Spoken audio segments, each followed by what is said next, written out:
Bismillahirrahmanirrahim. This is the class of biology FSC part 1 and topic is the mitochondria. Mitochondria is the organelles present in only eukaryotic cell. इस presence सबसे पहले देखते हैं तो it is present only in eukaryotic cell. It is present only in eukaryotic cell. Next इसको power house of the cell भी कहा जाता है. Why is it called power house of the cell? Because it produce energy for all the metabolic reaction of the cell. Cell is like a factory. जिस तरह factory में different department होते हैं और मुख्तलिफ फंक्शन परफॉर्म करते हैं, तो उसमें एक हिस्सा जनरेटर का होता है जो एनर्जी पैदा करता है और जिससे पूरी फैक्ट्री जो है वो चलती है. तो बिल्कुल इसी तरह सेल के अंदर जो है ये काम जो है वो उसका जनरेटर का काम माइटोकॉन्ड्रिया करता है, जिसकी वजह से इसको सेल का पावर हाउस भी कहा जाता है, called power house of the cell. Next we look or talk about its shape or morphology.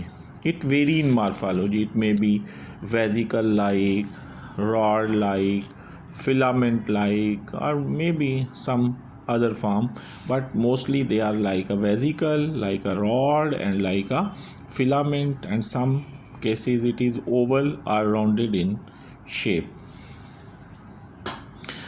Next we talk about its number.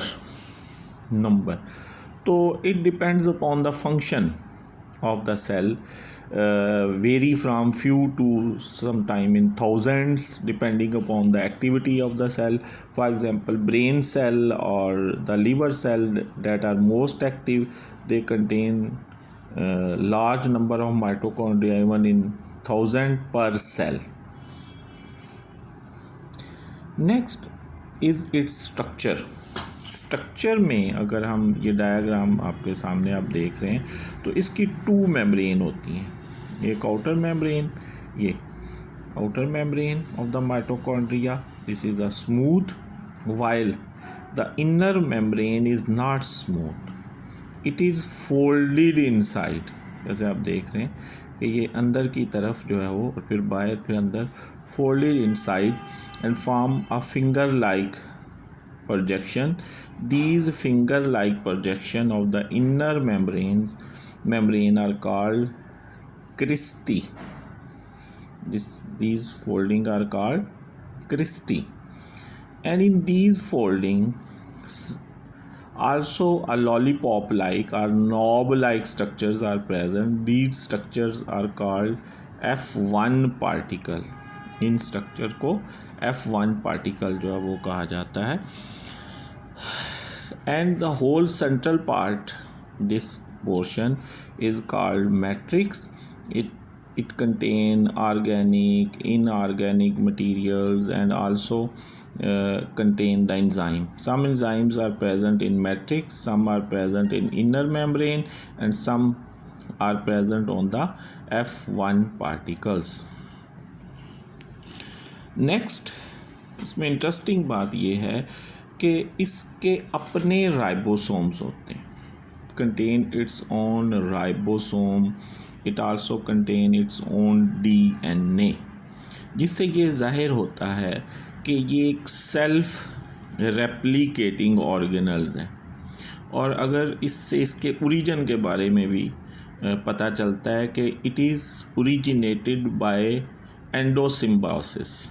ये एक डिफरेंट सेल था जो दूसरे सेल के साथ मिल गया और सिम्बायोसिस के ज़रिए और उसके अंदर रहना शुरू कर दिया और अब ये उसका पार्ट बन गया. और उसके लिए वो क्योंकि सेल एनारोबिक था, ये एरोबिक था, no it produce energy for that cell and become the part of cell, another cell. तो सेल्फ रेप्लिकेटिंग, तो इसलिए इसको ये इसका जाहिर करता है presence of ribosome and DNA कि एक सेल्फ रेप्लिकेटिंग बॉडी जो है वो होगी. Next is its function. तो क्योंकि ये पावर हाउस एनर्जी पैदा करता है, इसको power house of the cell भी इसीलिए कहा जाता है। और रेस्पिरेशन, आपको याद होगा, आपने पढ़ा है डिफरेंट छोटी क्लासेस में, कि रेस्पिरेशन वो प्रोसेस होता है जो सेल के लिए एनर्जी पैदा करता है। इसके अंदर ग्लूकोज यूज़ होता है, कार्बन डाइऑक्साइड पैदा होती है और वाटर जो है वो पैदा होता है। तो major function of the respiration to produce energy.